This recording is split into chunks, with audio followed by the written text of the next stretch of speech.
Police লাঠিচার্জ করে, এতে আহত হয় ৩ জন।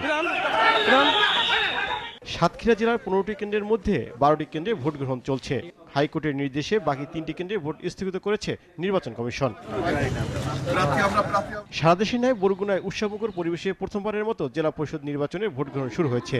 জেলার ১৪টি কেন্দ্রে ভোট গ্রহণ শুরু হয়, তবে হাইকোর্টের রিট আবেদনের প্রেক্ষিতে বেতাগী উপজেলার ৫ নম্বর ওয়ার্ডে সাধারণ সদস্য পদে ভোট গ্রহণ স্থগিত রয়েছে। জেলা পরিষদের নির্বাচনে নোয়াখালীর সেনবাগ উপজেলায় ভোট গ্রহণ শুরু হওয়ার আগেই মামলা জটিলতার কারণে কানকিরহাটে উচ্চ বিদ্যালয়ের ভোট গ্রহণ স্থগিত করেছে রিটার্নিং কর্মকর্তা। ভোটার জটিলতায় নারায়ণগঞ্জ সিটি কর্পোরেশন নির্বাচন এলাকায় ৩টি ওয়ার্ডে ভোট গ্রহণ স্থগিত করা হয়েছে।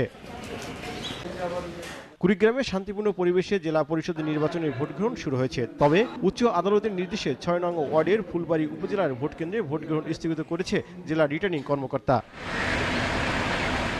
যশোরে হাইকোর্টের নির্দেশে জেলা পরিষদ নির্বাচনের ৪টি ওয়ার্ডের ভোট গ্রহণ স্থগিত করেছে জেলা রিটার্নিং কর্মকর্তা।